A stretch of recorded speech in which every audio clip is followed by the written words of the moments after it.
And your high tops are classic. Well, I'm by your side, or a dump in your jacket. When you touch me there, I still nothing like chocolate. Yeah, I'm just laying up under you while we're watching the sunset for the moon. And the clouds roll by, we're just on a summer high under raspberry skies. Whoop whoop! KRYSTEN, Hello, hello. happy Friday. How are you? I'm doing fantastic. Can you hear me? Yes, You can hear me, right? I can. Can Okay, everybody cool. can everybody hear KRYSTEN all right? Let us know if you can't in the Hello. chat. If you can, also let us know in the chat. Let us just pretty much just say whatever you want. But you've been moving, so how far along in that process are you right now? I literally just got everything out of my apartment yesterday night and I am so tired. I Oh had to, man, okay, it's a little TMI, but hit us with I it. I've lived in that apartment for 2 years and I've never cleaned the oven. So I had to clean the oven before I left, and that was like a full body workout trying to clean that oven because it's like got grease stains, and I had to buy this cleaner and it was getting in my mouth and it was disgust. It was a lot. It was a lot. Dude, I mean, I just cleaned the oven after not cleaning it for 7 months, and that felt like a long time. I don't even want to know what 2 years looks like. So, before we get into our appliances and the status of each of them, let's get So in. bad. Let's get into the show, y'all. My name is Chris. I go by Voices Chris on social media and on here. Hell Yes is all about celebrating the creative process and the people who make it happen every single step of the way. Mondays we have an A&R based stream that's largely based around playlisting and talking about A&R research and gut instinct and all of those things, sort of open door A&R kind of vibe. Wednesdays, we listen to unreleased demos, provide constructive criticism amongst each other as a community. And to close out the week, I get to have awesome conversations with people that I admire from all walks of the entertainment industry. And our guest tonight's no exception of that. Songwriter, producer, vocal gymnast, amazing human, KRYSTEN Simone. And at any times, if you guys have questions for KRYSTEN, please share them in the chat, and then I'll try to fit them in. But I've got tons of questions here to get through, Ooh, and it's gonna get real. yeah, I mean, before getting into the music, um, where you are now and what's next, like I want to, we always like to kind of start at the beginning and kind of see where somebody's from and like get a vibe, just kind of paint a picture. Yeah. So I want to talk about where you grew up. I've been reading Holland Dozier Holland's book on Come and Get These Okay. Memories, talking about Motown. And even though you were born in Illinois, you grew up near Detroit, right? Like Yep. what was all of that like? Try to leave Um, music out of it if you can. Like talk about the people, the sights, the smells, the food, like all that stuff. Yeah, so Detroit is it's kind of like that thing where you don't really appreciate a place that you're in because you're from there. You're like, "Oh, this is I don't care about any of this stuff. I see it every day," that kind of stuff. But I definitely feel like there's a huge just like artistic scene in general in Detroit. My parents are like art lovers, so we were always going to like art museums or concerts. My dad's a huge jazz fan, so we'd go to a lot of like outdoor jazz concerts. I know you're telling me to leave music out of this, and I'm not doing a very good job, but Well, the point is that it's um, really hard, I feel like, in certain places to yeah. leave it out. Yeah. Um, Also, I grew up a PK kid, so I spent a lot of time in church. Dad was very active in our church downtown Detroit. It was one of it didn't start out as a mega church, but they eventually expanded to being one of those kinds of mega churches. It was called Tabernacle Missionary Baptist Church. I grew up in that church. And so let me think, everything else. Like I went to a regular public high school, was very involved in sports. I was in cheerleading and track. And um, I will say I didn't have a car in high school and I wasn't a very adventurous person.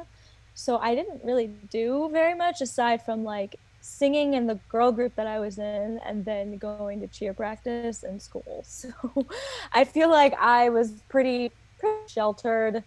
So I mean, I get it. You know, your parents, they love you. They don't want anything to happen. It's no biggie. But I will say, like, half of it though, I did not take the initiative to learn how to drive until I was like a junior in high school. You're just like, I like it here. I don't need to go anywhere else right now. There's food. There's it's like it's nice and all this stuff. Yeah. So it's like, so your dad was a fan of jazz, but like, were your parents musical at all, or was it like, what was it just like they just were like fans and had like a respect for it? Yeah, it was mostly just they were fans. My parents have a very eclectic music taste in general. That's kind of how I got started in music, is because my dad, he's also really into like audio gear. So he decked out our house, both houses I lived in when I was in Michigan, because I moved when I was like in fourth grade to a different house, but both of them had speakers in every room, like in the walls. So my dad was always playing music. He was playing anything from like Pat Metheny to Earth, Wind, and Fire to the Supremes to Prince to Janet Jackson to um, Tupac or Biggie. Like literally, like everything between the Beatles, Nirvana. Like they loved all kinds of music. So I remember like some of my earliest memories growing up was listening to like some sort of like R&B or jazz or gospel album in our house in Chicago before we moved. So music has just kind of always been around me, and also my I think it obviously affected my brother as well because he's a DJ. And my brother is the one that actually introduced me to producing because I hadn't really thought about it before him. But Mm. yeah. And were like, just because you said that the church was like a pretty big influence on everything, like was, I mean, Mhm. it doesn't sound like they were drawing a hard, like, because sometimes I feel like people draw a hard line with secular music and non-secular music. It doesn't sound like it was that Yeah. strict in the house as far as like what you were allowed to listen to, or was it? No, I don't think so. I think that like growing up, as far as like me choosing a genre to sing, there's just a lot of fear in secular music in general that you would have as a parent for your child. So I think they had hesitations in the sense that they didn't want me to go off and start singing about things that were not age appropriate for me. But as far as like things that I could listen to, I mean, it no, that they weren't really too concerned about it. I mean, they were concerned about me listening to things that were about like drugs and sex if I was in like middle school. But Was there any aside from particular, that, was like there, do you have a memory of like a song that you remember them being like pretty upset that you would listen to, but you would do it anyways? I I was obsessed, still am, not even it was, still am obsessed with Destiny's Child, but I've been obsessed with Destiny's Child since I was a kid. So they were a little weird, they were a little iffy about me, with me and my friends, we were in like a little girl group singing like Destiny's Child music when we were in like fourth grade. So they're like, I don't know if y'all should be talking about catering to you in fourth grade. This ain't right. I mean, I guess any parents that are going to be watching this, I guess would understand. But I think there's something that happens too when people are like, "Don't do that." You're almost like, "Well, what is it about?" And you want to understand I like know. what the thing is. So I mean, so were you always singing, or like, because you said your dad was always listening in the house, but what did an instrument come first, or was singing the first thing for you? Actually, I this is funny. I actually remember the first time I realized for myself that I could sing. Because prior to singing, I was actually into physical art, drawing, painting, sculptures, that sort of thing. And I had been doing that since I was like born. My parents stuck me in to all sorts of art camps. Detroit Country Day had this art camp that I used to go to every other summer. Yeah, I was in every art class I could possibly be in. I was in AP art in high school. It's actually the only AP class I was in, but I yeah, I was into like drawing, painting, sketching, that sort of thing first because that was the first thing that my parents noticed that I was good at. And then I remember being in the car on our way to or from my grandma's house. I can't remember who lives in, she lives in Gary. But I remember singing, I wish I could remember the name of the album, but it's a line that was actually in the Dreamgirls soundtrack, but the original song, I can't remember where it was from, but it was the "We are family like a giant tree, growing stronger, growing wiser." And I sang that to myself in the car, I'm and I'm like, looking it "Oh, that up right sounded now. good." We are It's family like like a a giant tree branching family. out for the sky. That's the Dreamgirls. that's the Dreamgirls. That's the Dreamgirls one, but it's like a family band. And it was sort of like an eclectic jazzy gospel kind of. Hmm. I gotta ask my dad. He's gonna know exactly what I'm talking about, and I'm probably gonna feel stupid when I figure out what the name of the band actually is. But I remember singing that song in the car, and I'm like, that sounds good, and I think I can sing. And then I never stopped. I was probably in like third or fourth grade. So like you just kind of like surprised yourself a bit with it. Like you were Yeah, sort of like, oh well, I do this like this visual art stuff, which is already really cool. So it's like, yeah. how I mean, did when that happened, did the physical art stuff kind of take a back seat, or did you kind of always like continue doing that? Like, because I know there's like, and we'll get into the visual aspect of what you do, Yeah. but do you still paint, I guess, is the question. So I'm actually sad about it. I will say it didn't just like stop immediately. I did it all the way through high school, but I noticed that once I graduated high school and went off to college, that I slowly just stopped doing it. And it wasn't that I just told myself I didn't want to do it anymore. I just stopped thinking about it because music just consumed my thoughts, and I was just thinking, how can I get into this industry every waking moment of every second of every hour? And it just was an afterthought, and I just stopped doing it. I'm sad. I don't think I haven't drawn in years, it does make me sad, and I should just whip out a piece of paper and start at it again. And I'm sure I can. I don't think stuff like that ever really goes away. I think if you're Is born it with it, yeah? you Is it just like kind of. riding a bike or something? Like where I you're feel like it is. Yeah. no, that's I mean that's amazing. And so I mean, obviously there were some great songs that you were surrounded by. I mean, did songwriting for you start around the same time, or did that come later? Songwriting for me started when I joined that girl group I was in with the ladies that I grew up with. I We just were always singing together, so we just decided to um write our own music, and I felt like it was another way for us to express ourselves and to be creative. Um, Sorry, I just got distracted because I saw my roommate walk in. I'm gonna go close my door, but I feel like, yeah, I feel like I started at a young age with my friends that I was in the girl group with, and we just enjoyed creating original material, you What know? let's talk about the girl group. Like how did that come together? Like what was it? Was it like did you just go from like, "Oh, I'm good at singing" to "I should be in a group because I like Destiny's Child"? Like what was the thought process of like how did that happen for you? So I moved schools, and then I just met these girls on the playground, and I was a pretty outgoing little kid, How and old are I you heard around them this time? singing. I was in fourth grade. Is that like nine? That's Probably impressive. You're like, eight or guys, we're getting nine. the band Yeah. together. Yeah, that's what happened. I walked up to them. I was like, I like you guys' voice. We should be in a girl group. And they're like, oh, we actually have one. And our friend moved away. So we have space. Welcome. That's It literally amazing. happened just like that.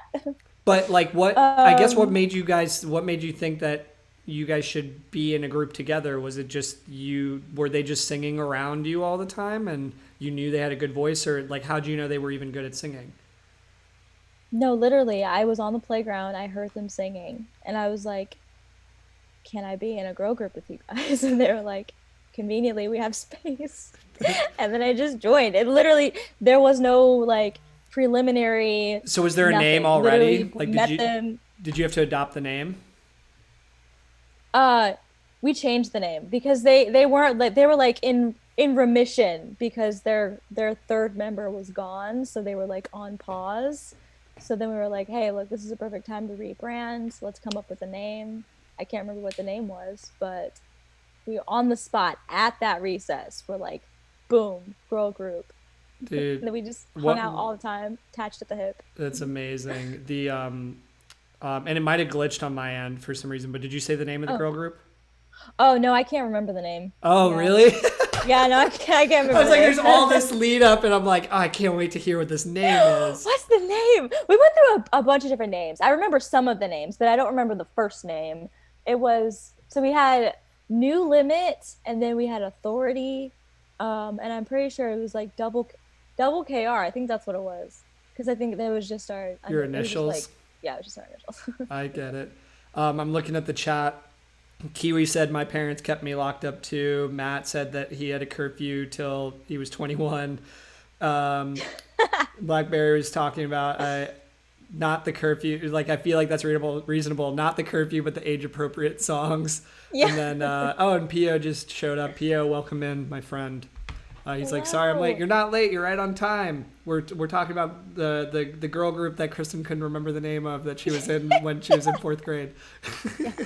I mean, that's pretty impressive. Like at that early stage of like, I'm gonna be Beyonce and we're gonna do this together, everybody. I love it. And what's funny about like girl groups and singing group in general, like as I was reading the story of Motown, is that like that's been happening a lot. Like, and that's happened for a long time, and it happened just like on the street corners or at playgrounds or just like in like after church or at Yeah. church. Like it's kind of amazing how a lot of these groups came together. I mean, you think about like the Temptations, you think about Four Tops, you think about any of that. It was like all like people that just like all knew each other like in like Right. in like within miles pretty much of Hitsville and all that stuff, which is crazy. Right. So I guess so you started writing songs then in fourth grade. Like, do you remember what went into writing songs for you at that time? And like, had you started already producing, or like, how did songs come to life? Yeah, so we just decided that we were going to be serious about this little group thing and we just would have rehearsals every week. We didn't have shows. We were just literally hanging out, but we thought we were doing something. And my parents bought me a little Yamaha keyboard, electric keyboard for it was either birthday or it was Christmas. And then I would just like whack away at it terribly. And we would just start singing for fun and just come up with melodies and stuff. And we wrote little songs. And I will say none of them were finished. I think all of them were only like a verse and a chorus, and that was it. So they were all like maybe a minute long. Do you remember the But titles of any of them or the melodies or lyrics from any of them? oh God, I feel like I just almost had one and it's slipping. Uh, Head over heels. I remember that one. Head Yeah. over You heels? got me head over heels, the way you make me feel, and I love you so much. I'll never give you up.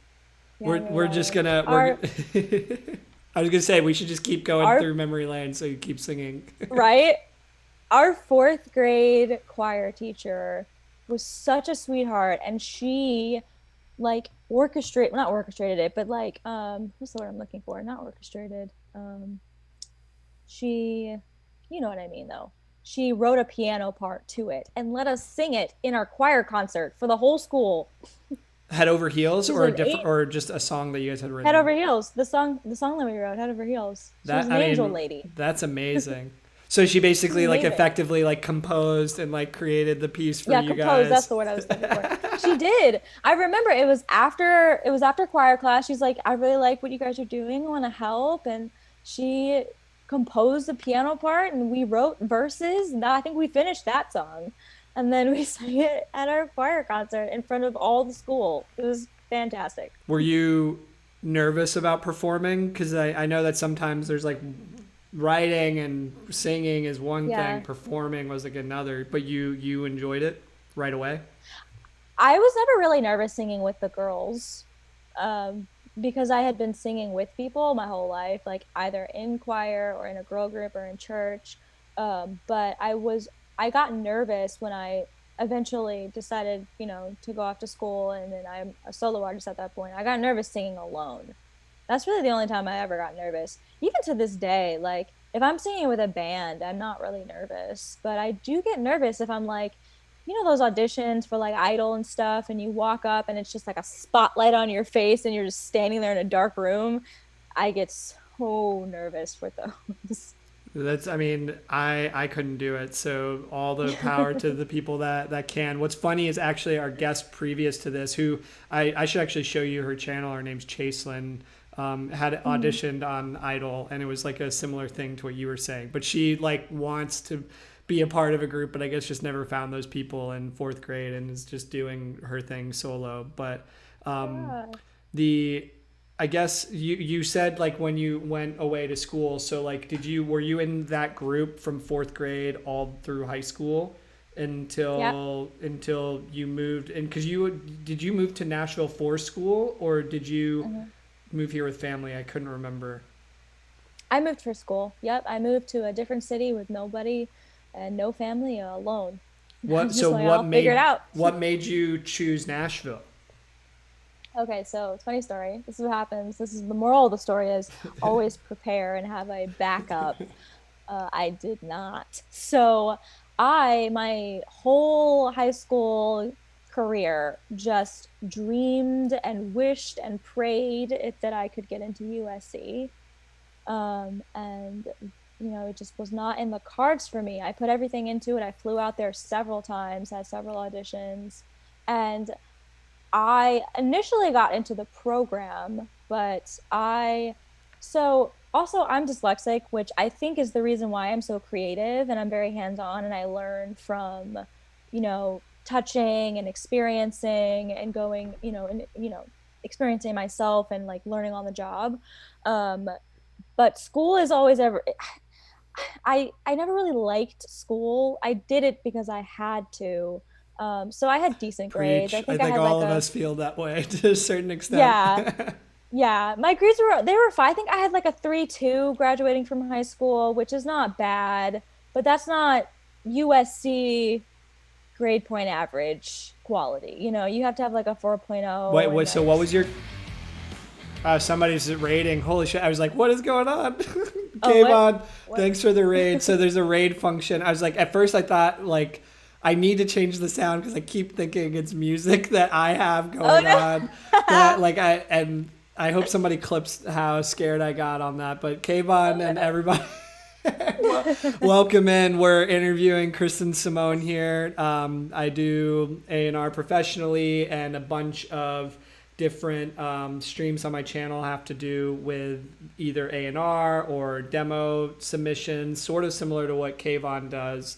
And then on Fridays, which you're on that stream right now, we're interviewing KRYSTEN Simone. How was your stream, Kayvon? Let us know. And Kayvon says hi, buddy, to me, and says hi, KRYSTEN, to you. Hello. But yeah, so on Twitch, you can actually like everybody who's watching your stream, and we'll raid after this, but everybody Okay. who's watching your stream, you can then go and raid and support like another stream with all of the viewers that are on there. So it's Oh, like that's so it's a cool cool. community thing. Kayvon, Hi guys. I hope there was some cool songs that you guys went through. Kayvon does a really cool, does a bunch of different streams, largely around music, but also plays Call of Duty better than anyone I personally know. So, I'm so bad at video games. dude, I enjoy playing video games. I do it all the time. It's part of what I feel like me and Kayvon like really connect on a regular basis is that stuff. Mhm. But yeah, look, okay, got like 20 subs and a bunch of followers. The music was amazing tonight, dude. That's amazing. Oh, Congrats. so cool. That's amazing. Congrats. Well, let's keep going into everything KRYSTEN Simone here. So, I mean, speaking of grade point averages and everything like that, were you like an only child, or were you like, did you have siblings that you were sort of like, man, I wish I was as good at school as them, or like I have what an was older that? brother. I have an older brother, and ironically, we are both dyslexic. So, nope, I never had that experience. Well, that's nice. My sister is like a genius, and like I was always the one who didn't. She excelled at school. I did not. So I think I So, graduated high school like, but barely. Like it was like I think I like begged my teacher. I was like, eh. please. Yeah, who needs it? Exactly. So, I mean, getting into your, like, you're in Nashville, you started going to Mhm, school here because you said you didn't have a mhm. backup plan, and this was this Yeah. was the, like, the first, or not the first choice, but like was a choice on there that Mhm. like you ended up going with for the time, or Yeah. I actually went to a camp my junior year of high school. It's Grammy Camp. It was the first Grammy camp that they had in New York City. And one of the professors or the camp counselors was a professor, or like the dean at USC is their pop music program. And he knew that I really wanted to get into it. And he tried to help me as much as he could, but I mean, what can you do with 3.2? So he gave me a list of schools that had similar programs, and he gave me NYU, obviously, and then Middle Tennessee State University, Tennessee State University.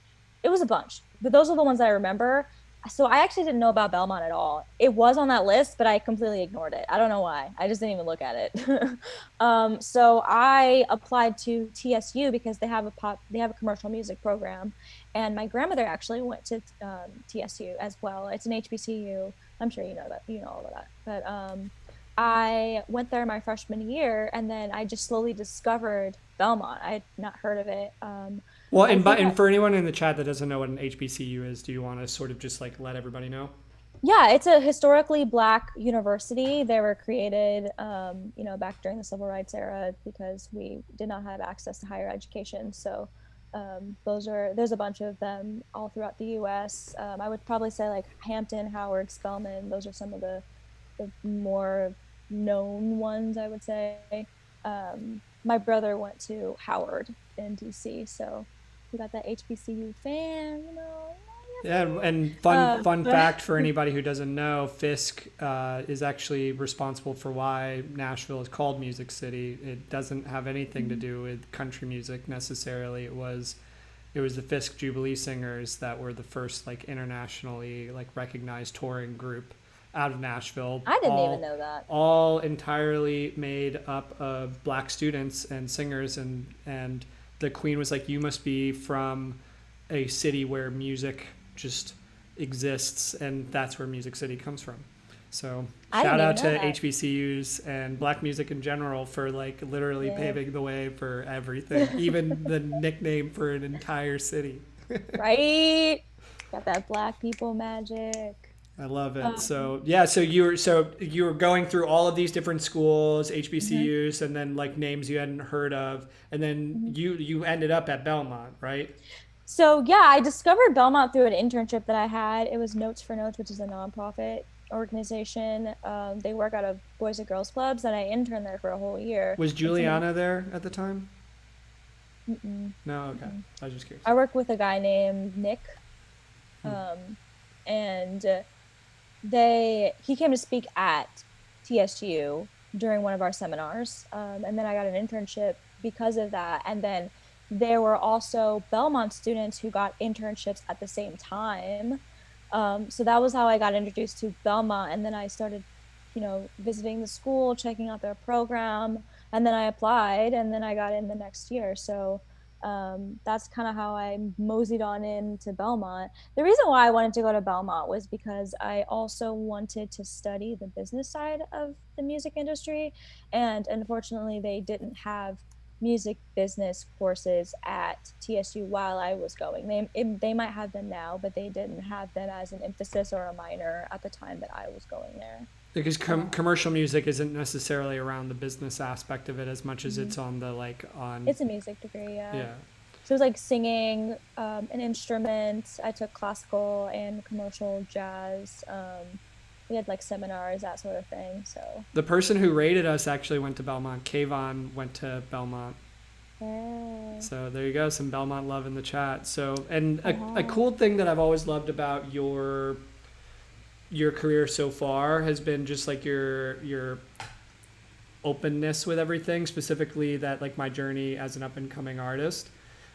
I Mhm. thought that series was really cool, and for those of you who don't know what that is, on her Instagram, which I'll make sure you guys, if you guys want to follow what Kristen's doing, you can hit that link tree and you can check her out on Instagram, TikTok, all that stuff. But my journey as an up and coming artist was a series where you essentially were like kind of bringing people in to whether you were going to like events or sessions, like some of the stuff that can sometimes feel mundane, but there's always like this confidence and hopeful tone to everything that you were doing that it like made you want to like go along with you. So like what made you want to start doing that series in the first place?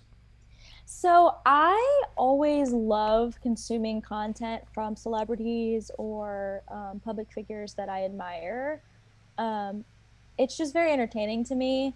Um, it kind of it makes you feel like you know them, and it makes you feel like you're best friends with them, even obviously you don't. But I always love that sort of content. So I was like, maybe, I mean, why not just make it because I enjoy it? I'm sure someone else will enjoy, maybe someone will enjoy knowing more stuff about me. And I also feel like a big part about building a support base or fans. I don't really like using the word fans. I like using the word supporters instead. But building supporters is they have to have a connection to you, you know? So opening up to the extent that you feel comfortable with, I would say is a good thing. And then I also feel like it might inspire someone to not, you know, feel so discouraged all the time because it's really hard to do this. Like you have to love music to be an artist because it's not easy. And it's not always sunshines and rainbows.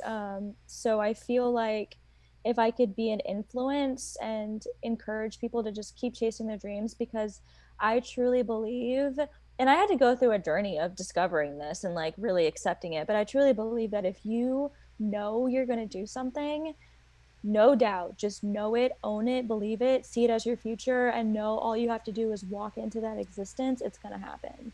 And I feel like I've more recently been experiencing the fruits of my labor, but it's just, I think it's a matter of time. And I think that if I wanted to create this series, and I feel bad that I had to pause it because of COVID, and I have more things that I can put out. I'll probably put out another episode pretty soon. But I feel like documenting that is kind of giving somebody a roadmap, you know, like, well, not to say like, oh, I'm the shit and I can do all this stuff, but like eventually, but I'm confident in myself and I know what I'm going to be doing and what I can do. And I feel like you can't just discredit that because you don't want to sound conceited. You should be confident in what you want in life. And I feel like making those videos are kind of like a roadmap, like, oh, well, Kristen Simone did this, this, and this, and this. Let me try doing some of this and some of that. And, you know, if anybody asks how I got to where I am, there's literally a crap ton of videos out there that shows you exactly what I did to get where I am. So, And you're not hiding any of it, which I think is really yeah. refreshing. Cosmic in the chat's asking if there's any tips for a graduating Belmont senior.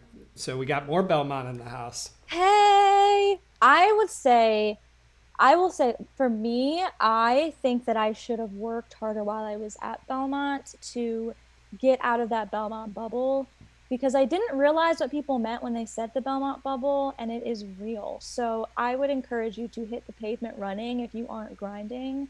And obviously, you want to do whatever you are capable of doing. Don't drive yourself crazy because mental sanity and is crucial to being able to be successful in any industry. So you have to be of sound mind and, you know, you got to be at peace with yourself. So, but I would say just, you know, connecting, networking, obviously that's harder because of COVID. But I would say posting. So it kind of just depends on what you're doing. If you're like trying to be an artist, or if you want to be in the industry, or if you are an instrumentalist, or if you're a producer or a songwriter, I would just say like get with people that do all that stuff and surround yourself with people that are really passionate about that, because I feel like that makes a huge difference in your trajectory, is surrounding yourself with people that are going places. Even if all of you aren't there yet, you know, just owning that and like focusing and like putting all of your energy into it, because that's what I did. So Totally, and great advice. And you know, to add on to that, you're already, you know, coming into things like this and hearing someone like Kristen speak and interacting with the community and everything like that. I think it's amazing what those friendships, you know, Yeah. become like over the years. It's like, you get surprised at like, oh wait, we could work together and that could be really great. And it's like Right. the sometimes I feel like when you start like not making it just like about this thing you have planned all the time, like really cool Hmm. things can happen. So I guess just speaking of because the reality, like, like people want to know, like, okay, well, like, how do I get to where you are or whatever? But the reality of doing creative jobs, we often have to kind of do like side hustle things, like these, like, I guess the things that we have to do the things that we want to do until we can Right. make it like that. So, like, could you talk Hmm. about maybe some of your side hustles that you've had in the past and like Yeah. how you balance both things? Yeah, so when I first got out of school, I just got a like hosting job. I've only ever been a hostess. I tried serving once and it was so bad. Why did you just write their orders down wrong? No, I forgot. Oh man, it was terrible. I could get into that. Basically, long story short, I worked at this place called Flipside and I Oh, loved is working that the there. flat chicken stuff? Yeah. Yeah. Great place to work, loved it. Unfortunately, RIP, they closed it down and they reopened it as something else. Loved working there, but my boss was like, I was like, yeah, I'm interested in like serving because I wanted to make more money. And he let me try it, and then he was like, why don't you just stay hosting? It's okay. You don't have to book any. I mean, we're not going to book you for any more of these. It's not book, but we're not going to schedule for any more of these shifts. You're fine. You can just be a host. Because I could not remember any of the drinks on the drink menu. It was so much alcohol. I couldn't remember a single thing. I kept going I back and forgot they asking served people what they alcohol. ordered. I forgot Their about that. alcohol is really good. They have a really good drinks there. Um, but I would write down people's orders, and but it would be written down so fast that I couldn't read my own handwriting, and then I'd go back and be like, "What did you order again?" It's so I'm very. sure I'm I sure was you didn't terrible. make friends in that kind of like with the at least some of the customers. That's No, amazing. everyone was actually really nice. They were all. I think they just all thought I was just a little sad. Just like Kristen, don't try. It's fine. Um, but yeah, I was a hostess at a couple of different places first. And I'm glad that I didn't just like, get out of school and go right into like a 9 to 5 because I felt like those 2.5-ish years were really pinnacle in the growth of my career because I went to every show I could possibly go to. I tried to meet with everyone I could, grab coffee. I'm pretty sure that's around the time that me and you met I and think so. like me and you connected, and like I was just trying to be in everything that I could because I feel like, finding that community of people is really important to, growth, creativity, and then, networking and success. So I was writing all the time. I had, I think it probably around like at least 3 sessions a week. And then sometimes I had So like flip side, double 3 sessions sessions. a week, Hmm. right? Flip side, 3 sessions a week, coffee meetings, that sort of thing. And I went through different restaurants. I worked at Flipside, but then I started working at Stony River, which was the worst experience of my life. And then I started working at Ruth's Chris, which was fantastic. But I've only ever been a host, so I was going. It was good because I was able to get my shifts covered when I needed to go to things, and I couldn't have done that if I had a 9 to 5 because they don't just let you take off work. So you planned your And gigs based on like you were able yeah. to sort of Mhm. like you chose work that was flexible to be able to allow you to make Mhm. time for the other thing. Because I feel like sometimes people are like Yeah. it's either a 9 to 5 or it's this, but there's a lot of stuff that you can Yeah. do in between that can Hmm. work, right? Yeah. And I was also doing production on the side as well. So that was bringing in extra cash. And then I was doing shows that I was getting paid for as well. So I would say that I was so busy. Like I was busy like all the time. I hardly had free time because if I wasn't in a session or performing or at a coffee meeting, then I was at work. Um, and it was it was good when I was doing music stuff. I felt really fulfilled, but it was bad when I was like hosting, specifically when I was hosting at Stony River, because it was just terrible. Yeah, I'm sure it's um, probably on top of the experience itself probably not being that great. It's probably like bumming you out in mhm. other areas too. Yeah, it got better though when I started working at Ruth's Chris because I got more hours, so I had more money, and a lot of it was me just like manning the desk, and it was a lot. It's like a chiller restaurant. There wasn't as much going on. People were like walking instead of running and screaming, Yeah. and it was like more. It was actually even more flexible. So I felt like it was just the whole period of my life was pretty chaotic, but it was good because I grew because I had the ability to, you know, make my schedule what I needed it to be to get the music things that I needed to get done. And then I will say, like, I migrated recently into a full time job because I had to.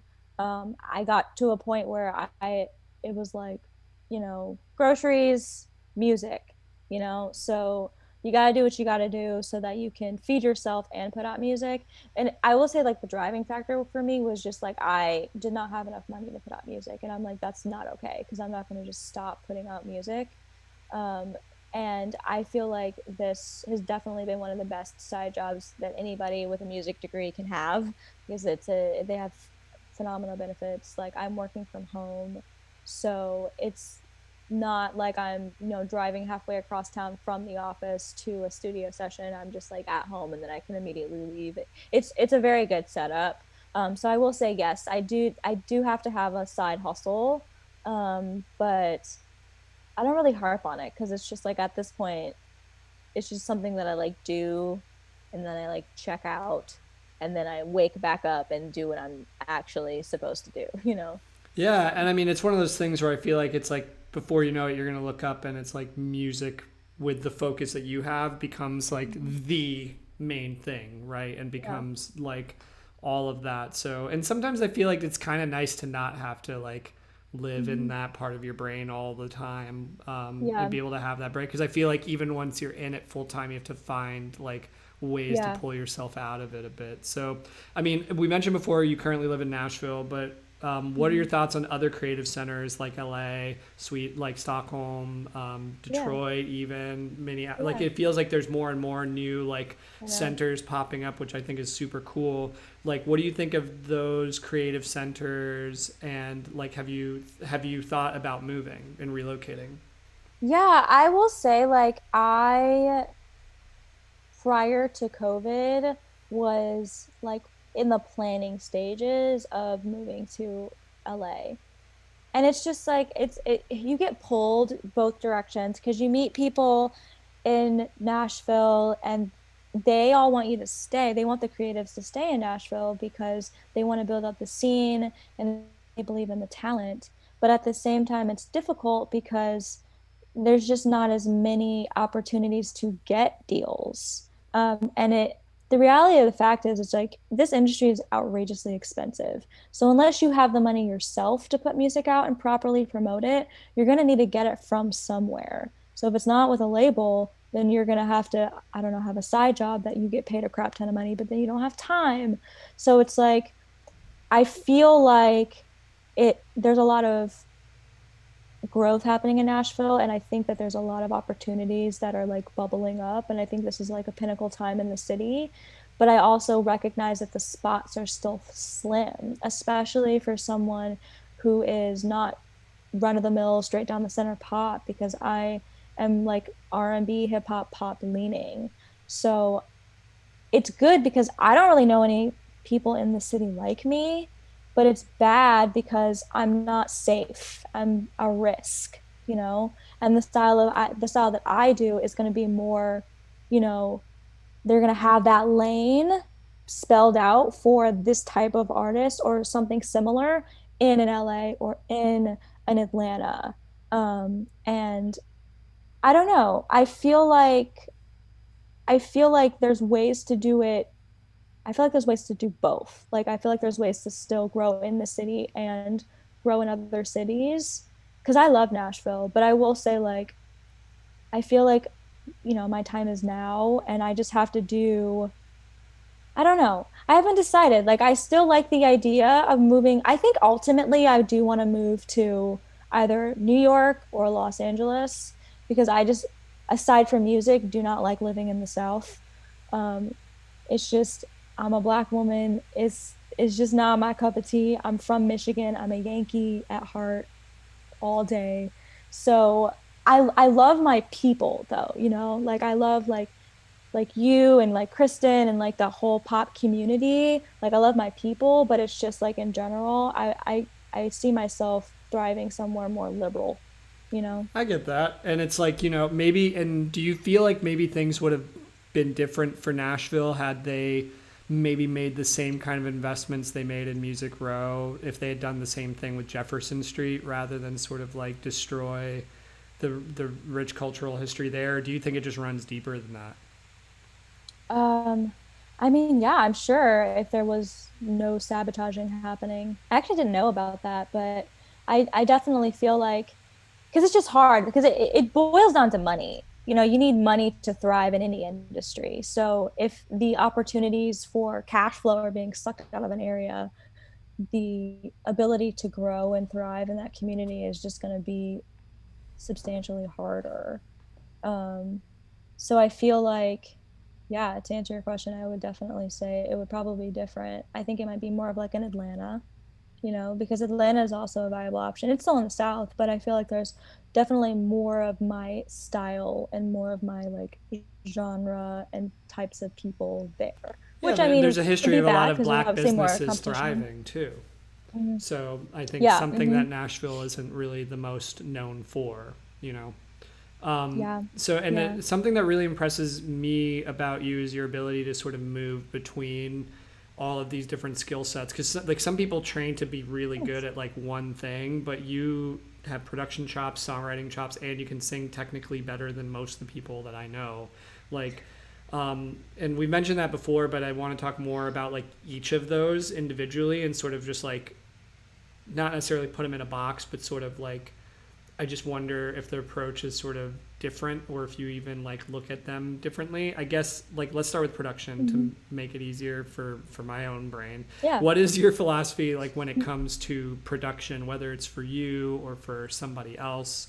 Just like when you're producing, because was that the newest skill that you've learned out of the three from songwriting and singing? Yep, it was. It was the last thing I learned how to do. I learned how to do it in school at Belmont because I had been playing around with production since I was probably in like it's whenever I got my first MacBook. And I can't remember if that was in middle school or if it was in high school, but my brother was DJing and producing and he was in high school and I always thought it was really cool, so I would play around with GarageBand. So I was recording myself at a very young age. I learned how to use like one of these like type microphones on my headphones and was like singing into that and like figuring out how to make it sound perfect with what I could work with. And then I like camera. Kristen, you're frozen for a second. Hold on. You were freezing for a second. Hold on. Oh, can you see me now? Yep, you're back. I don't Oh, know. cool. I don't What know was the what's last going thing I on. said? Um, you were talking. You were talking about production. You said you had gotten it. You were starting to be able to make the vocals sound really good from doing this, and Oh, then yeah. it kind of Yeah. jumbled from there. And I kind of learned how to make them sound good with what I could work with. But I was only ever just like playing around. I wasn't very good at it. And when I got to Belmont, I thought I was going to be in like, oh, I'm going to have so many producers that I can work with who are going to be able to do exactly what I want them to do. And we're just going to mesh and we're going to vibe and it's going to be awesome. And that was just not the case. I could I was really struggling to find producers that would one, take me seriously and finish the songs, and then two, were able to create music that was in the genre that I was interested in singing in. Because it was either like trap or it was like country or it was like rock or it was like really old school sounding R&B. There was no like Blend pop of anything. R&B mix, nothing. And I was just like at a point where it was either I learn how to produce myself and get good at it, get better, or I stop putting out music because I just didn't have the opportunities to work with anybody. And I was just like, well, not putting on music is not an option. So I was just like, look, I don't want to do this, but I think I just need to learn how. And I feel like God puts you in situations and puts you through things so that you can learn and grow. And I'm glad that I ended up going to Belmont, because I feel like if I had gone to USC, I never would have but I never would have gone into production, because I feel like I would have found a bunch of people who could do what I wanted them to do, and I never would have learned. I only learned because I had to learn, because I didn't like it, because I didn't think I was that good, and I always compared myself to other people that had a bunch of expensive gear and had all these plugins, and I didn't have any of that stuff. I had stock plugins and I had my ears. And then I had a USB mic that I still have and I still use.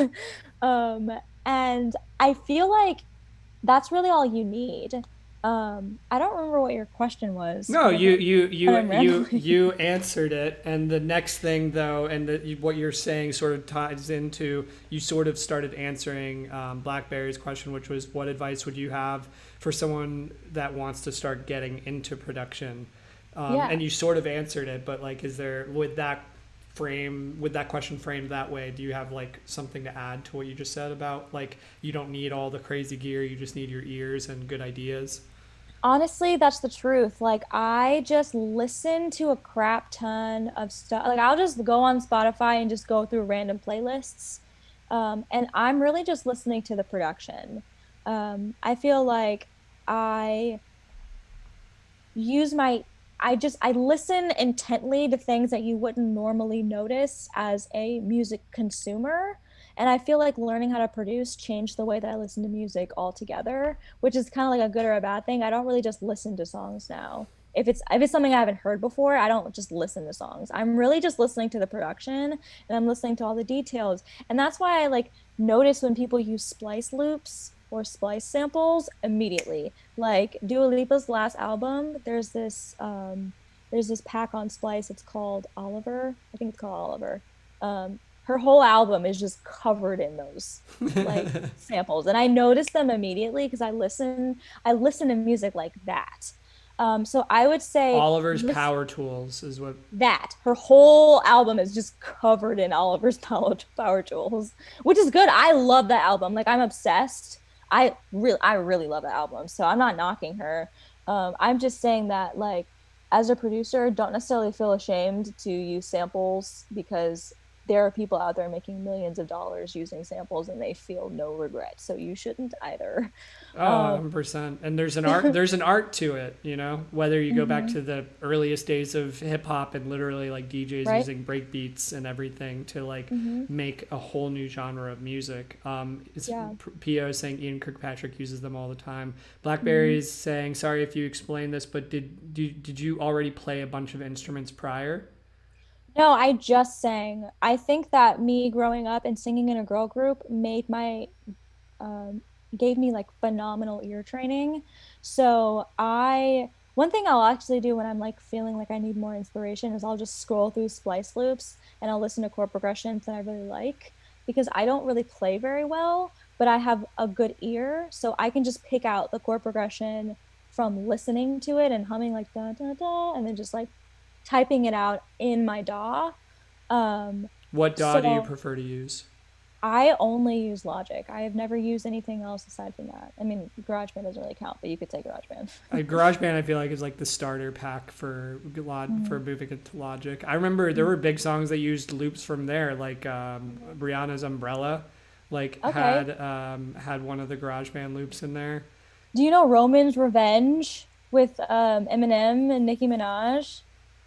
Um, What sample? Yeah, what sample did they use? the strings, the dun dun dun dun dun dun dun dun. I didn't even think about it. Now I'm gonna have to go and listen to that I again found after. it. I found it on accident. Well, not accident. I just like randomly found it when I was scrolling through GarageBand, and I'm like, this is literally from Nicki Minaj. They didn't change anything about it. Nothing. They just dragged it across. Dude, that's amazing. So let me see. There was something else. Oh, Sunzrilo, yo, what is up? I'm glad you're able to catch the stream, and thanks for the compliment.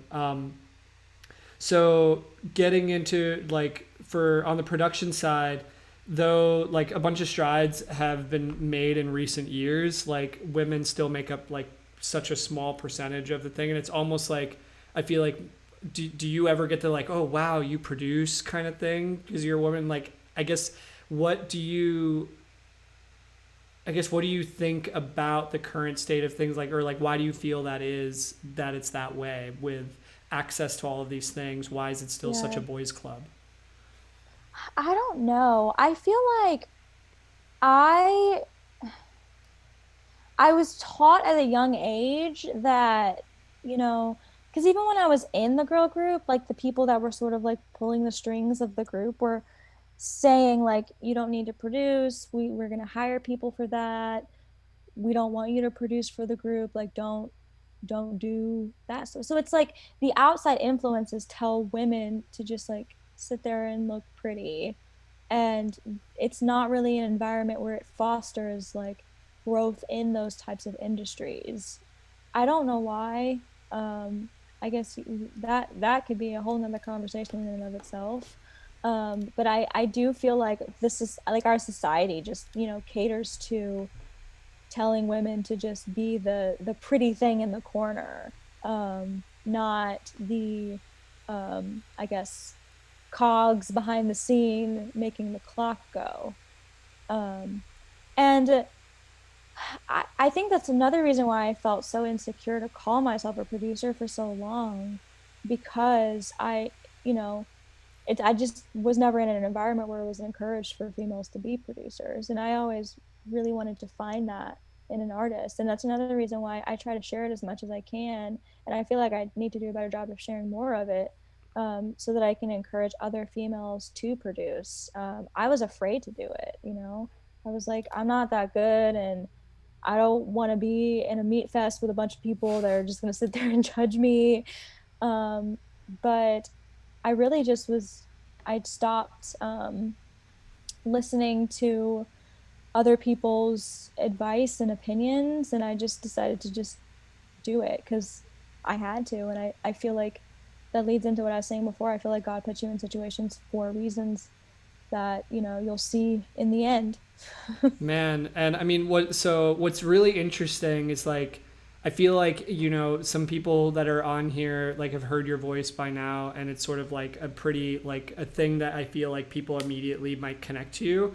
But the thing that first drew me to you, and I think you and I think in our first meeting we geeked out on like Miramasa and like Sophie and like all of this Yeah. other like dope production stuff that was going on. And I want everybody to hear the first thing. So my wife Kristen, who you guys know as Kiwi in the chat sometimes, she's who showed me Kristen's music originally. It's funny, the Kristen's.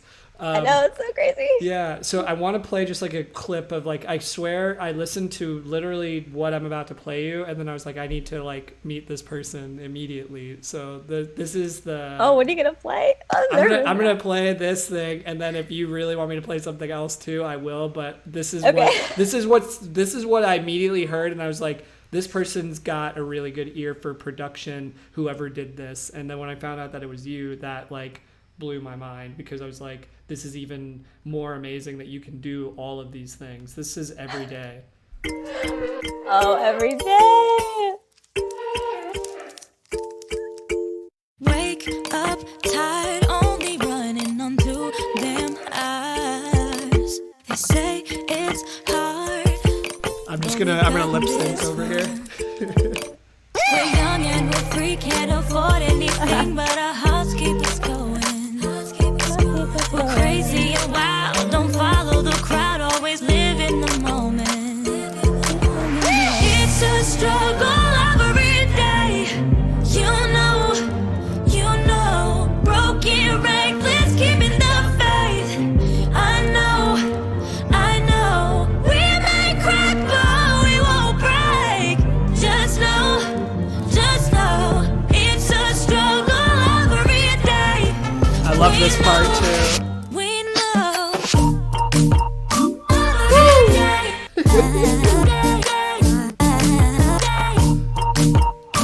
we could keep that going, Yeah. but like I heard it and I was just like you were right, no one was doing that in Nashville at all, and I've always like it's funny. I feel like I'm often like people will be like, oh, she'll like come in and like top liners. Like, no, I was like, she can produce, like put her in the room, like and have her produce and like all that stuff, because like your productions excite me just as much, if not more sometimes, than your voice. And I feel like that says, Thank you. I hope you take that as a compliment, because I mean it as one.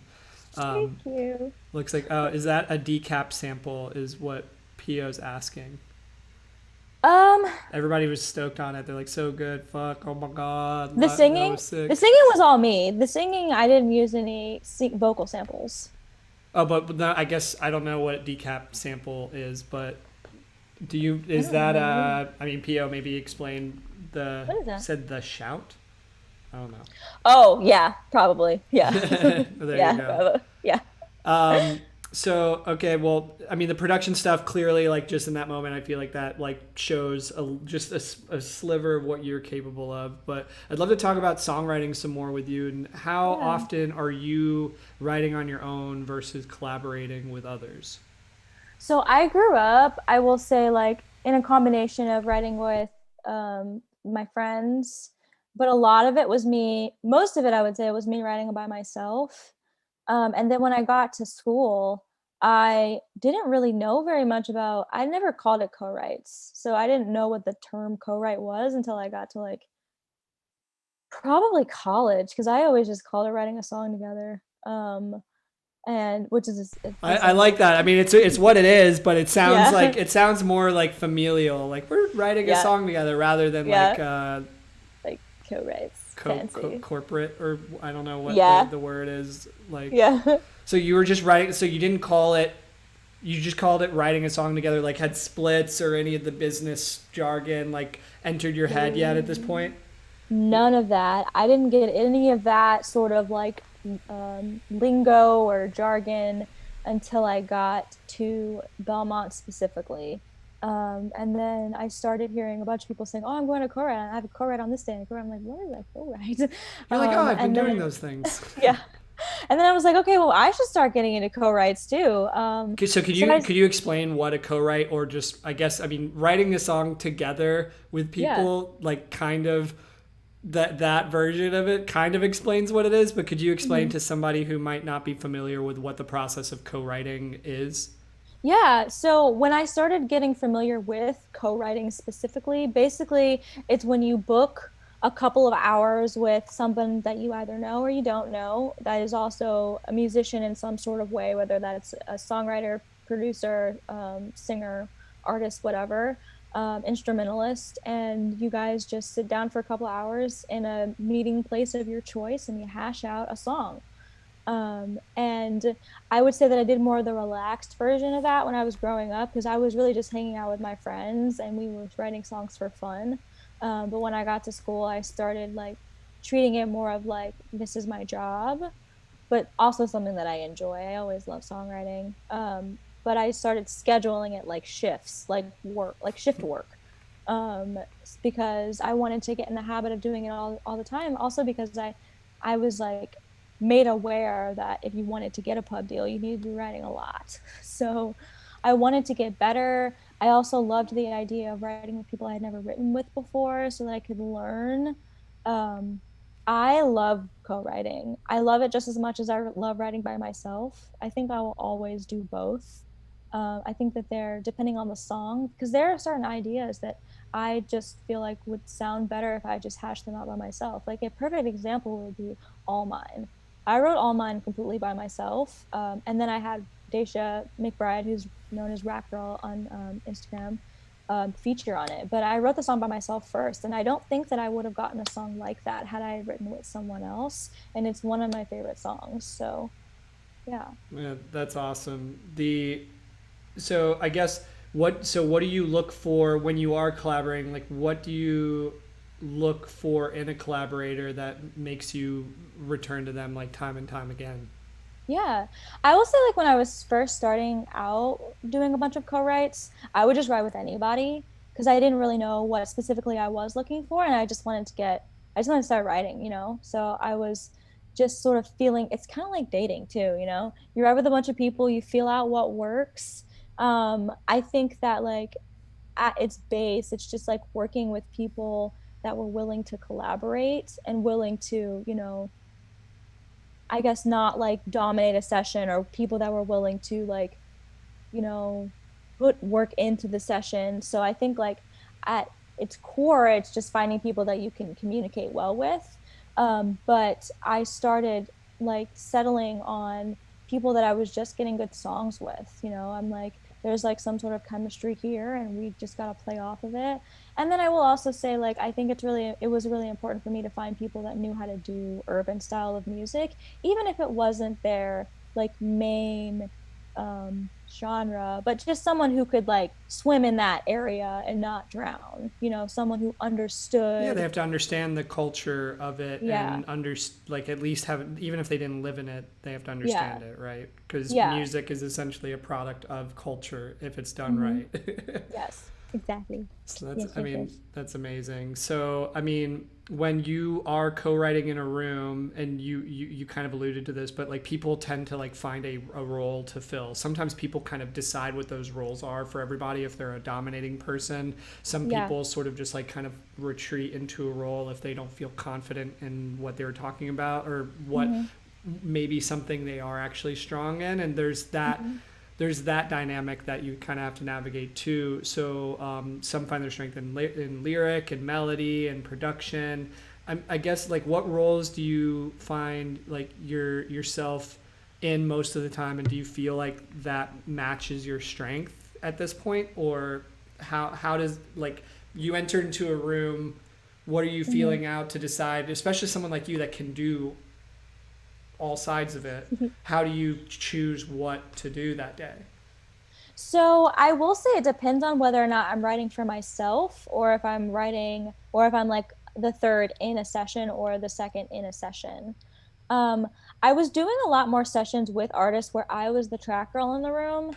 And I will say I'm kind of discovering that I don't like it as much, because being an artist is the only thing I've ever wanted to do since I was in fourth grade.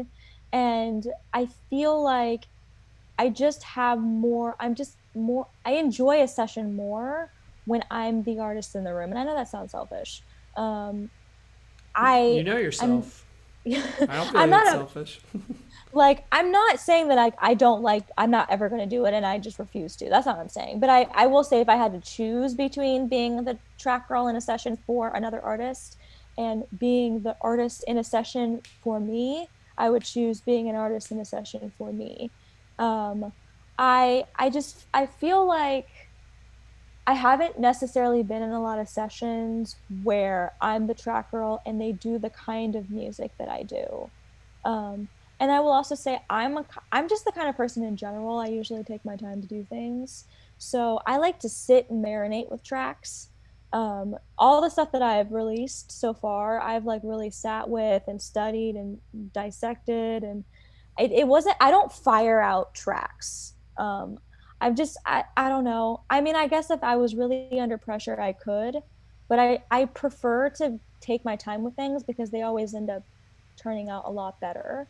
And I feel like I might feel differently about being a track girl in a room if I was writing for someone that sang music like I did. But usually it's pretty polarizing pop music, which is something that I can do, but not something that I can necessarily do that fantastically on the spot. There are definitely people who are, that's their lane and they excel at that, and they can just do it intuitively. Whereas I kind of need to like feel, sit around and feel around a little bit. Um, and I feel like, what exactly was your question again? Because No, I keep going off topic. it was just figuring out like Oh, like what, my position, like yeah. what you end up, I mean, do you even Mhm, believe in that, or mhm, like do you just like flow between them all, or do you find yourself like oftentimes mhm. like not like because I do want to get to like your artist project, which is going to be the next thing, but like from a writer's perspective, and for any of the other writers in here who might also be artists themselves who are interested in writing for other people, do you, Yeah. I guess that was where the question I guess I was leaning towards was like where do you find yourself in the room, like working on, like, do you Mhm. find yourself more so working on like melody, on lyric, on production, like? Yeah. When I am like invited to other sessions, I do find so usually I establish like in the beginning if I'm the track girl or if I'm not. So if I'm the track girl, I'll say like I am trying to hash something out just so we can finish the song. And then I usually gravitate towards melody. I'm big on like chords and melody, and that's what comes to me intuitively. That comes to me the fastest. And then lyric, I would say, is second to that. Um, but if I'm not the track girl in the room, I'm usually like the first person to come up with like melodies and like hashing out like the structure of the song, that sort of thing. Or like coming up with like some sort of like concept or idea. But I would say that I gravitate towards like melody and chords first. Yeah. I missed a question before. Somebody, Blackberry asked, did you make more covers originally, or did you start with original music? I started with original music. I actually had a phase where I was doing a bunch of covers on YouTube, but I never really liked singing covers. I liked watching them, but I still don't really like singing covers. I love singing like 30-second clips on TikTok. That's really fun. But as far as like producing out all like a whole karaoke track and like mixing the vocal, I don't know. I always feel like it's my energy is spent, more my energy is more valuable spending that time making an original song than it is doing a cover. If that makes sense. That makes total sense. Um, so not all songs that get written get released, right? And I'm sure that's true, especially for you being Mm-hmm. an artist and a writer. Like, how do you choose what you keep and what you give to others, since you like also are capable of like putting the song out yourself? Oh, do you mean like in terms of like things that I decide to not release for myself or things that I decide to keep for myself or give to someone else? Both. Let's talk about both. So I actually had like a whole EP that I made that was actually my first EP that I just don't claim because it was terrible. So I feel like I don't know. I get these like I just feel like an intuition where I'm like I'm not speaking right now, Kristen. Speak full sentences. Let me Words are hard. You know. words. What are words? I feel Let's just like talk in melody for the rest of the stream. right. Just say random words. I feel like I get a feeling when I'm like, this song is it. This is sitting right. I'm gonna release it. And then I start something, and if I'm not motivated to finish it, it's probably not going to get released. Everything that I'm motivated to finish, I want to put out, and it makes me very upset. Sorry, my cat is biting something on my phone. It makes me very upset when I have something that I really love and I haven't been able to put it out for like music or time or whatever. So I don't like having songs sitting around. So if I don't put it out, it's because I didn't finish it. It's because I just didn't like it. Mm. But as far as giving music to other people, um, I don't usually come across that because the songs that I don't really like, I don't finish if I had written it by myself. And then when I'm in sessions with other people, we usually establish who's the artist up front. So I get in the headspace of like, okay, this song is for this artist. So I don't ever feel emotionally attached to those. But I have been in sessions where I'm like, oh, I really like this song, but then we like decide, okay, this is not for me, and then I have to be okay with it. Okay, so some are harder than others. Hmm. Um, so on Twitch, Kristen, there are these things called channel points on our channel. We just call it dopeness. I don't remember why. I just decided to call it dopeness, and people can redeem their dopeness for various things, whether it's like highlighting their message or making me drink water or posture check or pet camera or whatever. A favorite of the stream is Yeehaw. Pretty much it's like become a tradition of every Kristen actually came up with the idea of Yeehaw, which was Hmm. just like we basically have to give a Yeehaw like of our own choosing, however you want to do it. You could do yours with like a really dope run. I'm kind of self-conscious having to even do a yeehaw, but like you could also just do the straight up like cowboy cowgirl kind of like yeehaw kind of thing. Yeehaw! But the point is somebody redeemed it, so we're gonna do it. I'll go first. Okay. Yeehaw! I love it. That was good. You had the little Thank twang you. in there too. I tried to add the twang in there, but if you want to do the twang and then add a run, I wouldn't be mad. Yeehaw. Damn. So that might actually end up being the best yeehaw that we have. I hope somebody clips that because that was amazing. I love it. So back to our regular scheduled programming or whatever. It brings us literally to the next thing, and this actually segues perfectly. Your voice, your artistry. Do you separate things like that, like KRYSTEN, the songwriter, the producer, the artist, or is it all just like a happy mix of all of it to you? I think that if at any time I separate it, it's because I'm in a situation where I have to. If I had it my way, I would never separate anything because I enjoy and love all of them equally. I will say the one caveat is that I really do love producing for myself, but I don't necessarily love producing for other people. Only in a sense that I can't just make something I want to make. Because if I can just make something I want to make and they like it, then it's cool. But I will say like it's something that I'm working on. Learning how to love producing for other people as well. I feel like if I did it more and it was more of like a second nature thing, then I would feel differently about it. But I don't do it as much as I probably should. But I would prefer to just make, if I had like money and connections, all I would need is, time to just make an entire album and I would feel like I was in heaven.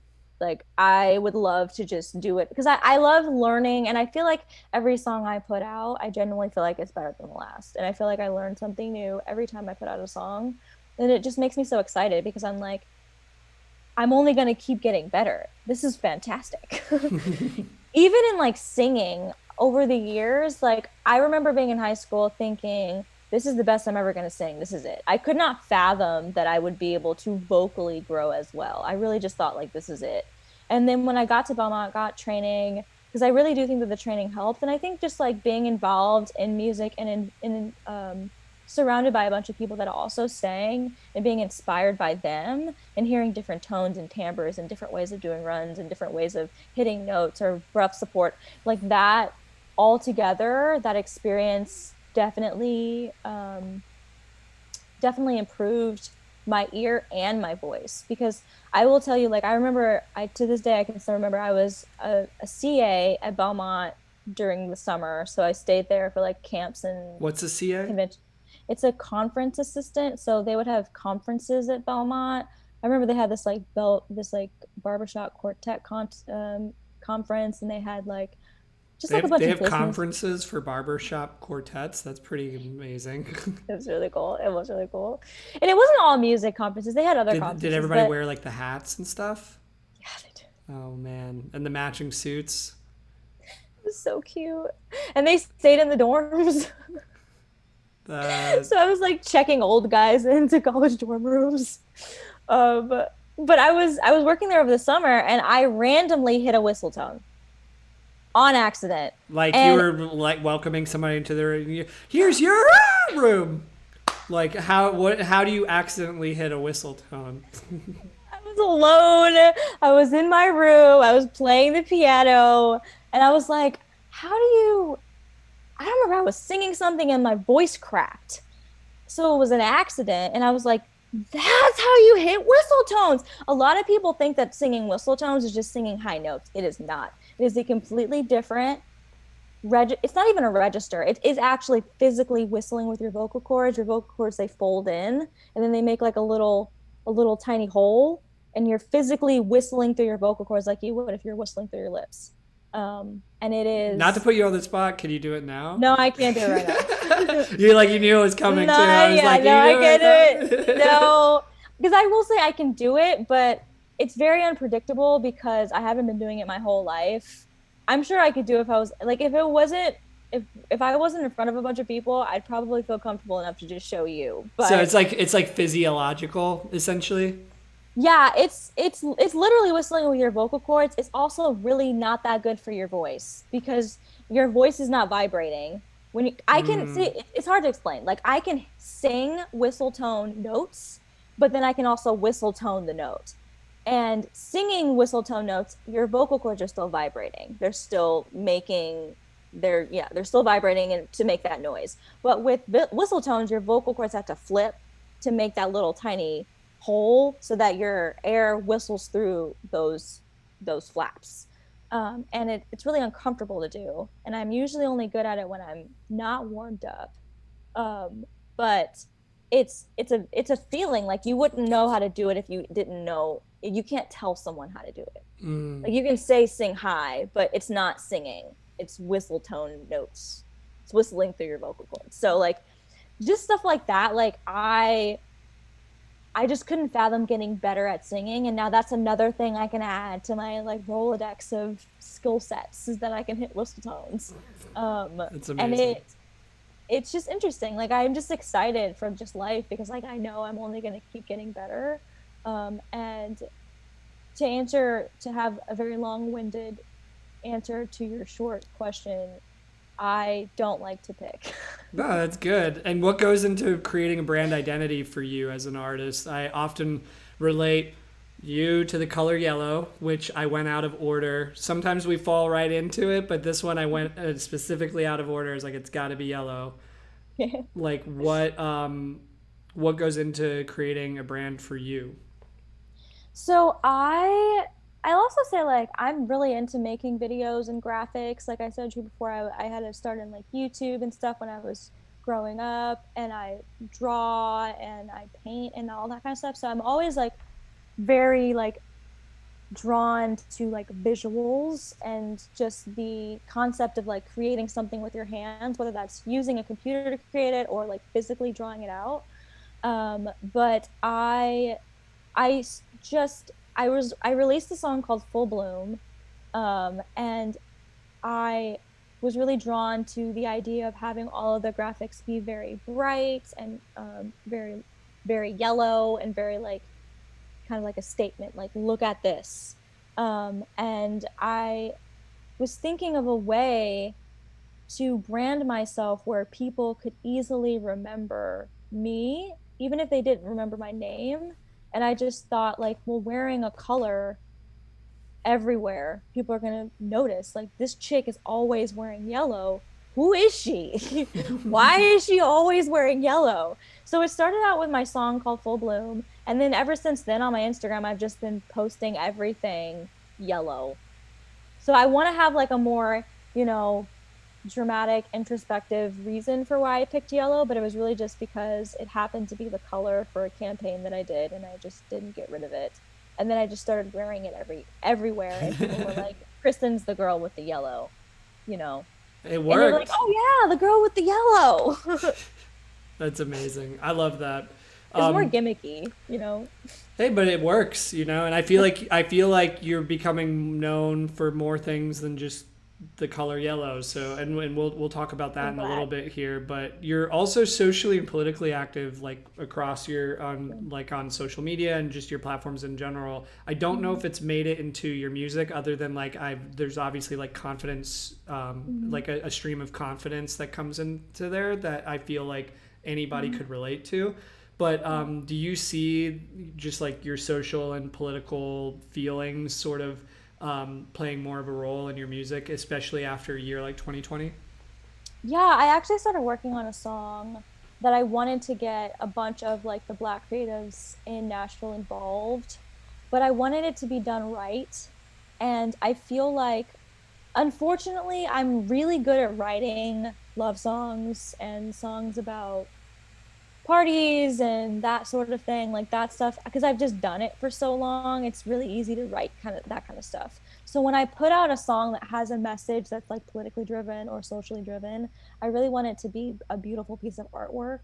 And I think that that's a kind of song that I would need to write with somebody else. So for me, it's just like finding the right person that gets it and is able to contribute what needs to be added in order to get that message across in the perfect way, or like the best way for me.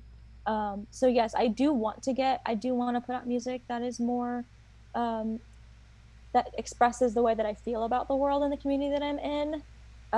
But I just want it to be done right. And I don't think that I could necessarily do that by myself, because I feel like that kind of message needs support in some sort of way. I don't know if that makes any sense. Well, and not to mention, like, you could just potentially get like additional perspective on everything, Mhm. right? Like, Yeah. because for like any of the struggles that you've had, like, there's going to be, I feel like that's part of the beauty of like writing a song with somebody else is like, Hmm. it's almost like that feeling when you're having a conversation with somebody and you're like, it's like, and then they just say the They, thing you're thinking in your head, you're like, it's exactly like that. yeah, Yeah, that's it. yeah, it feel like, and it, like, I don't know, it's like a crazy, yeah, there's just that like relatability to it, and something like that that has such like a mass scale attached to it. And Yeah. it's cool that you see it important enough to like not make it just about your one like Hmm. train of thought, but like that you might have some other people, and you mentioned the black creatives in town, Hmm. or maybe even outside of it that you could collaborate with on it. I think that would be Yeah. amazing. And going back to speaking of one of your platforms, and we talked about my journey as an up and coming artist, but you're also doing something really cool with TikTok, which we had to talk about at some point, in Reels, that showcases one of your strengths as a vocalist, riffing. So what gave you the idea to sort of share that? By the way, I've tried like learning it. You have? Secretly, I have, and Did it work? for me, not really yet. Oh, But I'm determined. I will figure it out. I will do it. dang it. I'm just convinced in my brain that like I'm just not like a riffy singer. I'm always impressed by it, but I'm You excited. can do it. I'm going to follow the step by step stuff. But what gave you the idea to go and do that? So I would say like the seed of the idea started when I think it was probably like a holiday or something. I was trying to teach my dad how to sing a run. My dad can't sing, he doesn't sing at all.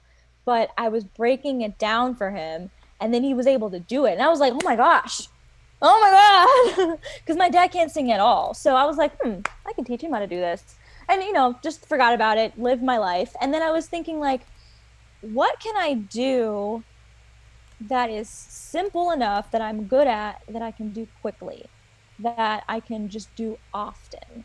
Because I feel like a lot of what goes into being successful nowadays is being really active on socials. And my run, my not my run breakdowns, my journey as an up and coming artist posts were really fun, but they do take a lot of work. Like I There's all can't the just post editing and all that stuff. editing, and then I have to go to a bunch of stuff. So like if I'm not doing something for a whole week, like it makes it hard to post content.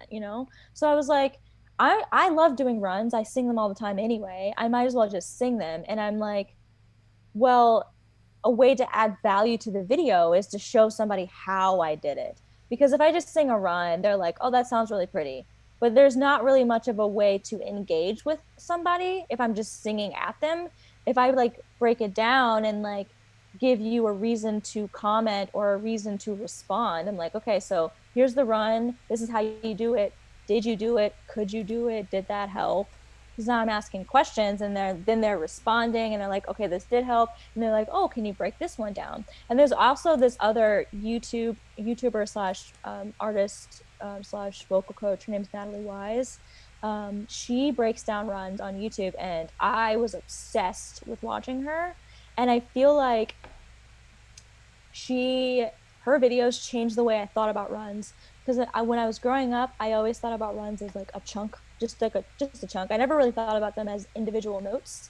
But watching her videos made me rethink the way I sing them, which in turn allowed me to sing longer, more complicated runs, because I then was able to conceptualize them as being individual notes instead of just like a chunk of a motion to do. Yeah. Mm-hmm. Can we show people an example of one of the runs real quick? I got Yeah. on here. There's this one right here.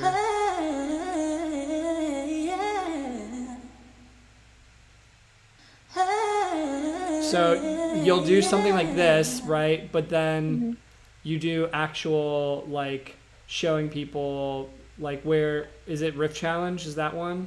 Or okay. What are we gonna do?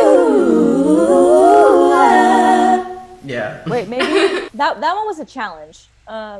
Do the let me actually try to pull. Where is it? I'll pull up my TikTok. Oh wait, I can look at the stream. Maybe go to the. Where's that TikTok? Go to the one that is skip the ad.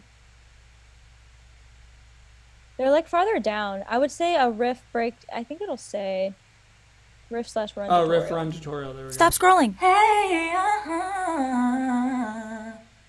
hey, Could you do it? Or could you not? Stop scrolling. No, it's dope. So, and then you went into doing songs, and I played this one for everybody. Hit me like a ray of sun, burning through my darkest night. You're the only one that I want. Think I'm addicted to your light. You know what's crazy about that one is I was not gonna post that day because I looked like crap, and I was like, I don't look that good. I don't really feel like putting makeup on and doing a video. But I was like, oh, but the sun is out, and I haven't seen the sun in like a month in Nashville. And I'm like, I've been wanting to do the cover of Halo, and I'm like, well, this is a ray of sun, so why don't I just go over there and sing it, see what happens. It looks like I'm laying down, but I'm not. I'm actually like leaning against the wall. And I just like, put a quick little, like a filter, one of like the stock filters on TikTok on it, and then I posted it. Oh, wait, no, I added reverb too. There's like a way you can do that in the app. And then I was like, I'll just post this. It's fine.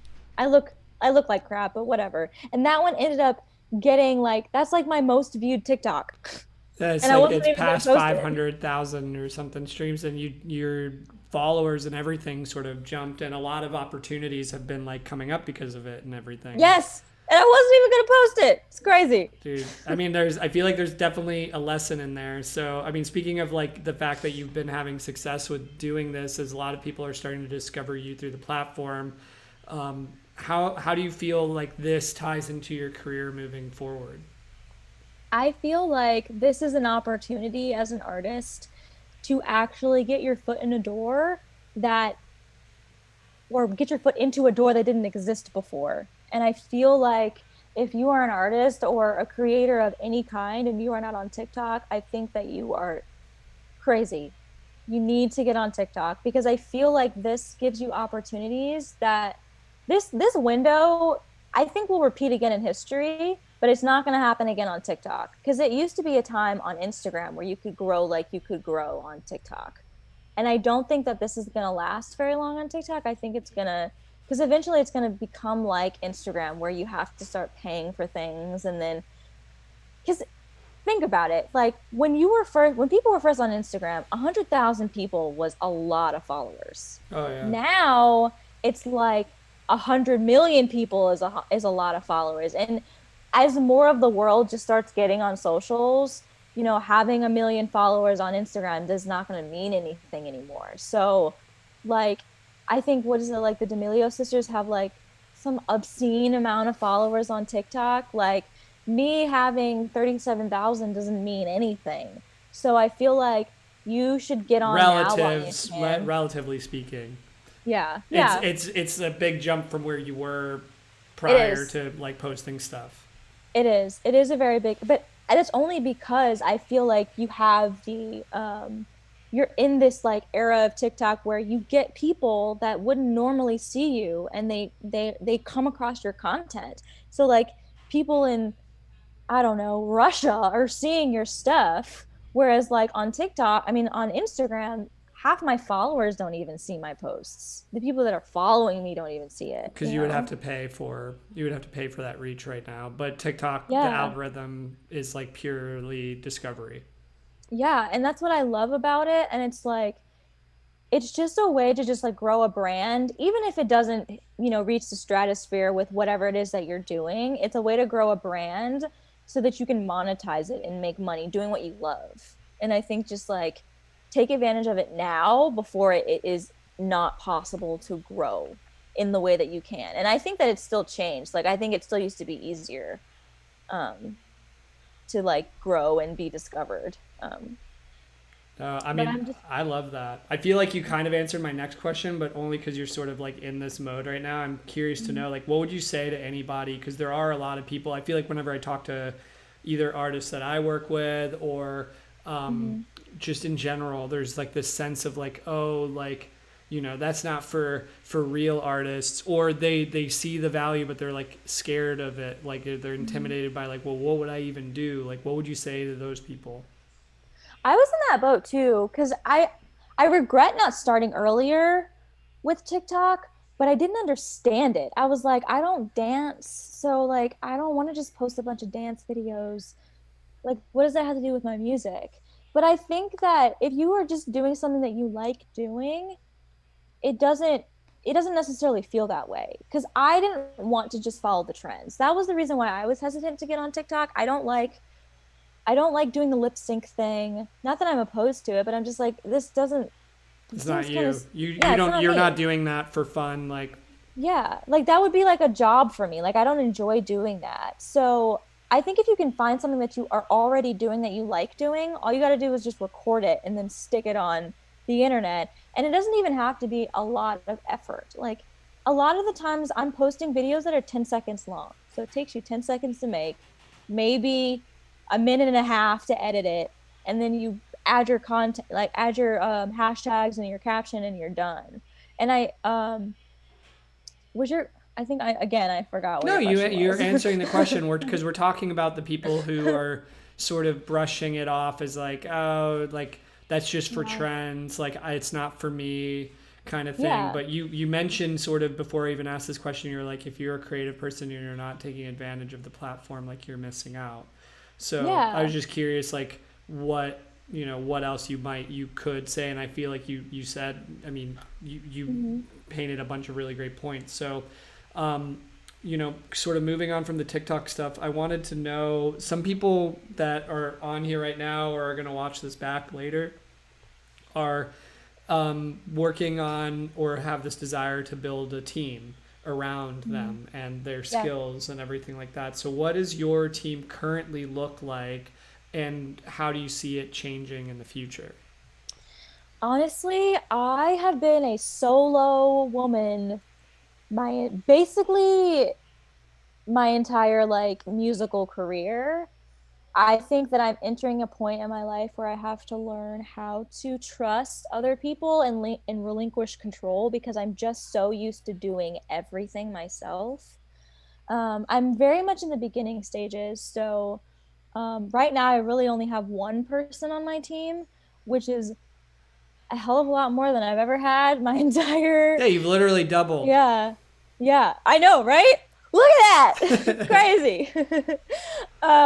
So I wish I could give more advice on that, but I think that... Well, what are you thinking about as you're starting to build, like, you're having this momentum, you're starting to get interest from all these people. You're even going to be going to LA potentially soon here. I don't know if I was allowed to share that, so I didn't say dates or anything, but like just like things like that. I'm just curious, like what is going through your head when you're having these conversations about like what's important to you when you're thinking about somebody joining like the KRYSTEN Simone team, the squad, whatever you're going to call your crew of people. You got to have a name at some point. I do. I need to have a name, and I need to have a name for my supporters too. I got to figure that one out too. I feel like because I'm so used to doing everything myself, and I'm so used to hearing no and hearing you're almost there, just keep doing what you're doing, I really want to find somebody or people in general that like really believe in what I'm trying to do. It can't be you could do that, but it would be easier, or I could see you getting in this way and like going around a bunch of obstacle. I don't know how to put this. So I want to get to where I'm going with in the least amount of time, in the safest way possible, but the fastest way. And I don't really feel like I have a lot of time to deter in other avenues that would take me away from the ultimate goal of being a successful recording artist. Because I have the rest of my life to be a producer, and I have the rest of my life to be a songwriter. And as much as I hate to admit it, age does make a difference in this industry, and I wish that it doesn't. I wish it didn't, but it does. It is changing. I see that, but it's not gone, and it's still going to be an obstacle. I will say I look kind of like a high schooler, so that's not as much of a big deal. But I'm not, I'm Yeah, I mean, not you just turned 16. 40. You're pretty young. I know, that's what I'm saying. Like at this point, I'm gonna die in like a day. My life is over. But I just like I don't want to do. I feel like I've been developing a lot. I've been doing this for what seems like for me a pretty long time, and I feel like I'm ready to hit the ground running. And I don't want to do a lot of detouring, So for me, it's important to find people that are like, yes, Kristen, I see this happening, and I can see where you want to go, and I'm going to do what I can so that we can collaborate and get there together. And I understand what your goals are and um your intentions. I feel like I'm losing my thought process again, but yeah, someone that's on the same page as me and believes that I can do what I've wanted to do my whole life. Because I feel like I meet people that are like, yes, you're good at this, but I can see you going this direction, and I don't want to deal with any of that. Like, yeah, I see you're good at this, but maybe doing this is your way in, and that could take another 10 years that I don't have. um Totally. so and I just feel like people that, aside from like being on the same page, like goal oriented wise, I think that people that are kind and people that are trustworthy and people that care about just people in general. Because I don't want to, I can't, I'm a very like, you know, an emotional individual. I care deeply about a lot of things, and I couldn't necessarily vibe well with someone who didn't have a lot of empathy. So I think personality wise, it's got to be with people that are serious, know what they're doing, know what they want to do, people that are kind, people that are like dreamers like me, people that don't think small. I need people that think big, you know. I want the sky's the limit kinds of people, you know what I mean? I Yeah. love it. Well, I feel like that's great. That's great advice. Um, I guess speaking of the future, like what are your plans for the rest of the year? I know that we're still in this pandemic, Yeah. and I want everybody to be safe and smart about all of it. But if there's anything we've had a lot of time to do, it's think, right? So I guess Yeah. what are you thinking about? So I want to put out my EP, and I have been saying that for so long, and I keep just putting out singles. But my goal for this year is to definitely put out a project, whether that is a culmination of the songs that I've already released or it is new music. I'm leaning towards just completely new music and like releasing a whole project. I'm feeling really inspired now. Just with, I feel like you said, 2020 gave us a lot of time to think. And I feel like that time has given me the excuse to sit down and sort of like dream more about what I want, and meditate on things that I want in life, and envision like music videos and concepts for songs. So I really want to put out a project this year that I'm really proud of, and I want it to be something that's different. I want it to be something that's commercial, because I like commercial sounding music. Like not commercials and like commercials for people that are listening. I mean like popular like billboard styles of songs. But I also want it to be unique to me. And I feel like I'm in this like daydreamy kind of mind space. So I'm thinking of like a lot of like soundscape sounding stuff, and I see a lot of like pastels and like sunsets, like that picture that I sent you. I'm thinking like music that would sound like that looks. So very like calming yet exciting, pretty yet I don't know, interesting. Yeah, so I would say putting out a project is my next immediate goal. And then building a team. That's awesome. The so song, I mean, I love that you look at like visuals and songs and everything like all together. Are there any like songs that you're playing sort of on repeat right now? It could be songs you were involved in or just like stuff that you're really liking. Let me pull it up. That's I'm out. really into like this girl that I had never heard of before. Her name's Savannah Ray. I never heard of her before, but I think I discovered her through it was like a chain. So I was oh, my voice cracked. It was like a chain. I found this guy Wasn't on the whistle registry, guys? Sorry. there you go. There it is. I found this guy on Instagram who I think DM'd me, and then I looked at someone he was following, and then I looked at his music and clicked on his Spotify link, and then there was a bunch of people under his like the section under the Spotify's where it's like artists that sound like this person. And I clicked on one of them and then I ended up looking through their music and then I ended up finding her through that person. So it was a very long chain of things. But I'm really into Savannah Ray. I love the textures and tones of the songs. I love the melodies that she's using. What song does she like? What songs does she have? So she just released this EP. And I saved Love Me Back, Homies. I'm really into the song Homies. Solid and then Opia. Oh, okay. I'm seeing I think Savannah her right album now. is called Opia. Yeah, it's called Opia. Signed to Universal Canada. I'm really feeling her. I love that stuff. Um, and then I've really been into Elena Baraz's last EP. I'm loving like the tones. I think it's called The Color of You. And then Endlessly. I'm like into that sort of like sultry, dreamy sound, but it's like, but stuff that still gives you like the face where you're like, that's dope. Like that kind of face. Um, so yeah, I'm kind of like, those are the ones that I've been like playing on repeat recently. And that's awesome. You're giving me quite a bit to go back and listen to.